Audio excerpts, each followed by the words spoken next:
Well, praise the Lord. Today I just want to read a verse from the Bible. The Lord was with Joseph, and he was a successful man. Genesis 39:2. And then Genesis 41:52. For God has caused me to be fruitful in the land of my affliction. Now we know, if you're a Christian, born again Christian, you'll have read the story of Joseph probably many times and what happened there. I can't go into all the details of the story.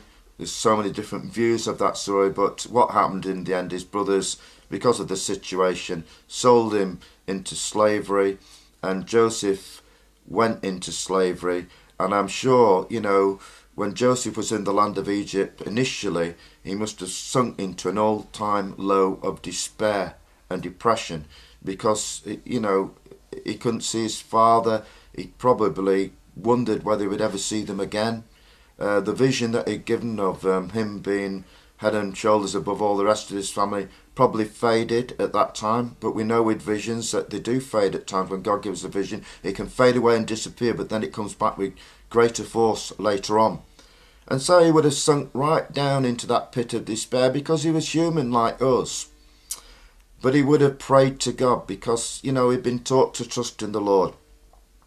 And God would have got up out of that heap on the floor, and he would have stood up and pulled himself together and thought, well, life goes on. I must keep my dignity, because that is what this word is about today, about dignity in whatever circumstance you're in. Now, it doesn't matter whether you're rich or poor, because I've seen rich people who don't have dignity. I've seen well-to-do people, famous people, even film stars that don't have dignity. But I've seen poor people that have much dignity. So it doesn't matter whatever class you're from in life. We can all have dignity.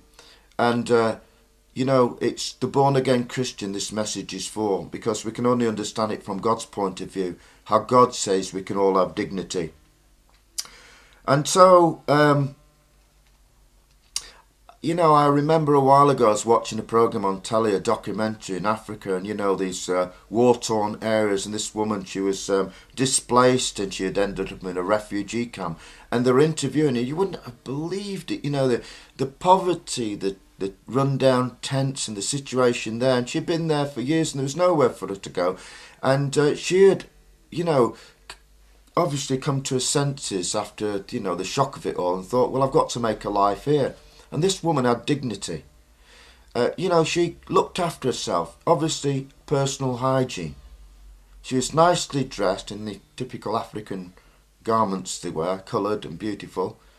She was happy, she was smiling, and she was also taking advantage of certain courses that were being offered. It could have been Oxfam, and she was educating herself. She was keeping occupied. She kept her dignity. So it's not a matter of wealth or fame, whether we have dignity or not. It's a matter of self-respect. It's a matter of, pulling ourselves together and saying, life goes on, I must do something about it. Instead of throwing the towel in and saying, well, the circumstances have overwhelmed me and everything goes down the plug hole and I've lost it and nothing can happen good for me.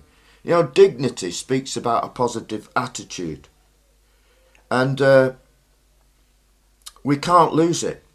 Now, it can happen to anybody in life. It can happen to young people. I believe young people commit suicide because they lose dignity. It can happen to middle-aged people. It can happen to people that are bereaved or they've been divorced or some tragedy that's happened in their life. It happens a lot to old people. Old people can lose it. They might lose a partner. Even though the partner, what we have to realise, certain old people, they've had a good life with the partner and then they're bereaved of that partner. And some, once they've lost the partner, go down the plug hole and basically give up, throw the towel in, lose their dignity, stop bothering about personal hygiene. They don't even clean the house and they don't even do anything to occupy their minds. They even stop watching TV. They stop conversing with people, stop interacting through telephone or some way, and basically just give up and they vegetate. And once that happens and we lose that self-respect, we throw the towel in, there's a rapid deterioration, and then in the end we end up basically like cabbages and then die. But you know, you can extend your life even if you're an old person if you do these things that I say. You know, we can't allow things to drop like that. You know, we've got to exercise our minds for a start. You've got to keep that mind active. Now, whatever age you are, if something's happened to you, keep your mind active. Read, think about things, watch the TV, watch debates and so on, documentaries, whatever. Talk to people, communicate with people. Don't go into that insular world, because what will happen is you won't be, after a while you won't be able to communicate properly, and you'll end up and start to vegetate. You need to occupy. If you have never had a hobby, find one, even if it's just bird watching, stamp collecting. You say that's boring, that's for morons, but no, you know what I'm saying. Keeping an interest in others, contacting others, personal hygiene, all these things have to do with dignity. Because the moment you lose self-respect, you've lost everything. You know, you might be unemployed today and signing on at the job centre and receiving money from the government, and you might feel people are looking down for you. If you lose dignity and self-respect, you will feel the looking down on you, but you don't have to do that. You can keep your dignity by having self-respect, and even in that position have a positive attitude and work towards doing something. You might work for a charity or something like that, or you know, start to search and look where you can work and do some work, paid work or whatever kind of work, but keep busy, occupy. Jesus said, occupy till I come. There's even people crippled by arthritis. I've seen them in wheelchairs, and they've got dignity. They're sitting there in that wheelchair, they've got a computer there, and they're communicating with people on the internet. They've still got dignity. You don't have to lose it, whatever position you're in life. There are extreme cases, I know, but you know what I'm talking about. If you let yourself go, your mind will go quickly if you're old. Remember that. Joseph, you know, he'd been in that prison situation for a long time, but he kept his dignity.